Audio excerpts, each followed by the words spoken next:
Important है question number 10, सुनने पे ध्यान देंगे, बंद कर देंगे रजिस्टर्स, बाद में करेंगे कंपेयर। सारा ध्यान सुनने पे होना चाहिए प्लीज, इंपॉर्टेंट है।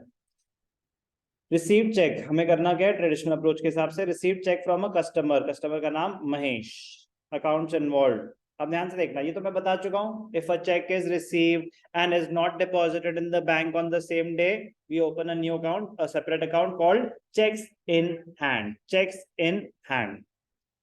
तो सर हमें कैसे पता चलेगा कि चेक सेम डे डिपॉजिट हुआ या नेक्स्ट डे? क्वेश्चन पढ़ के। तो जब भी चेक रिसीव हो रहा हो, जब भी चेक रिसीव हो रहा हो, तो आगे क्वेश्चन पढ़े, आगे क्वेश्चन पढ़े, deposited Mahesh cheque the next day, तो मतलब सेम डे डिपॉजिट नहीं हुआ, तो एक सेपरेट अकाउंट क्रिएट होगा, अकाउंट का नाम चेक्स इन हैंड, और किससे आया है? Mahesh. Cheques in hand, cheques in hand, cheques in hand is a personal account, cheques in hand is a personal, जैसे बिल्स रिसीवेबल होते हैं, bills receivable is a personal account, checks in hand is not a real account, checks in hand is a personal account। आएगा net result debit he, debit what comes in, debit the receiver.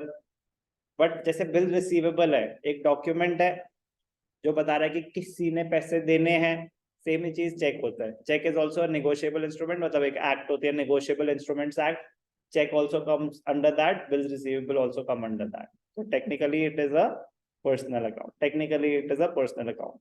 इस scenario में cheque receive कौन कर रहा है? हम receive कर रहे हैं, debit the receiver, Mahesh again personal account, credit the giver. कोई भी डाउट? क्लियर?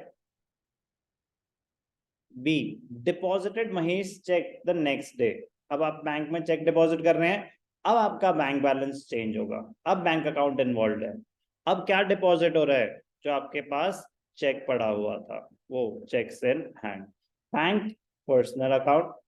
अब आपका बैंक बैलेंस बढ़ रहा है, डेबिट द रिसीवर, और वो चेक दे कौन रहा है? अब आप ही दे रहे हो, आपके हाथ में था वो चेक।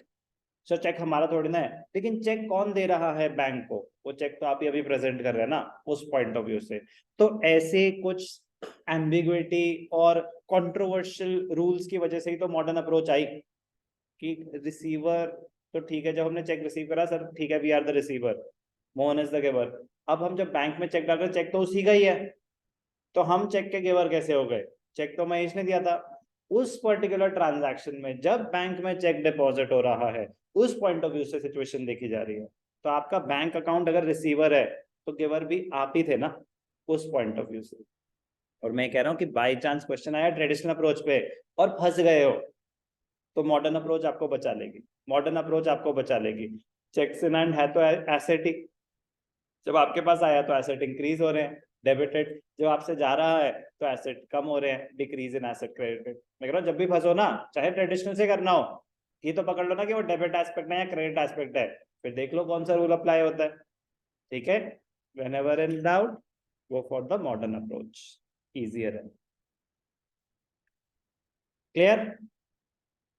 अब आया मजा, bank intimated that Mahesh cheque was dishonoured, cheque bounce हो गया, चेक बाउंस हो गया, तो जो आपने बैंक अपना बैलेंस बढ़ा दिया था, वो बस ये रिवर्स एंट्री होती है। क्या होती है ये? Reverse entry. आपने जो बैंक में चेक डाला था वो बाउंस हो गया, रिवर्स एंट्री। आपका बैंक बैलेंस बढ़ेगा या कम होगा? आपने बढ़ा दिया था ना, जब आपने बैंक में चेक डाला तो आपने बढ़ा दिया, तो डाउट ये आ सकता है कि सर जब चेक क्लियर ही नहीं हुआ तो बैंक बैलेंस बढ़ा ही नहीं, तो बाउंस हुआ तो कम भी नहीं होगा। वो तो बेटा उनके पॉइंट ऑफ व्यू से, बैंक के पॉइंट ऑफ व्यू से तो हम अकाउंटिंग कर रहे हैं ना अपने एंड पे। जैसे ही हमने बैंक में चेक डाला, जैसे ही हमने बैंक में चेक डाला, हमने बैंक बैलेंस बढ़ा दिया, जैसे ही हमने बैंक में चेक डाला, हमने बैलेंस बढ़ा दिया।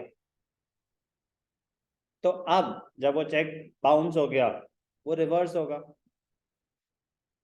तो ध्यान से देखेंगे, अब वो चेक रिवर्स हो रहा है, चेक रिवर्स हो रहा है, तो क्या हो रहा है?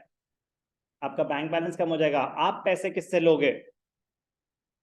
आप पैसे किससे लोगे? वो चेक किसके पास चला जाएगा वापस? जिससे आया था। चेक रिसीव करा, बैंक में डाला, तो बैंक डेबिटेड, महेश क्रेडिटेड, उसकी रिवर्स एंट्री क्या होती है? Mahesh debited, bank account credited. एक एक करके बात करते हैं। पर्सनल अकाउंट, अब जब चेक बाउंस हुआ, चेक डिसऑनर हो गया, तो चेक रिटर्न बोलते हैं उसको, बोलते हैं चेक रिटर्न करो। तो किसको वापस करोगे?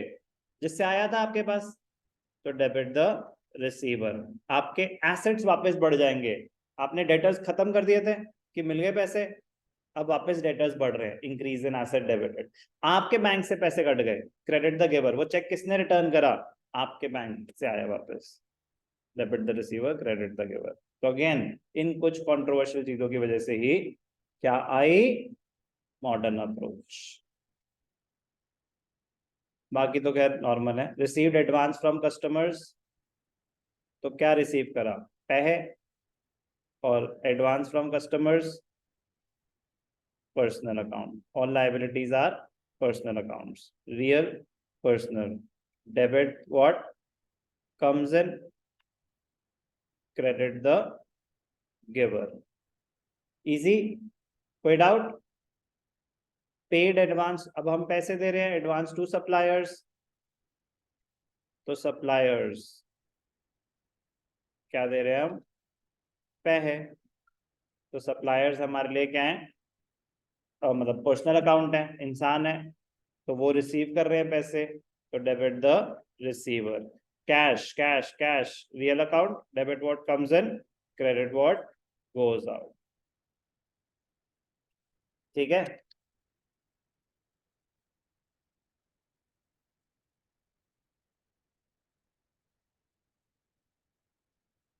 पेड मोहित बाय चेक, सिंपल सी बात है।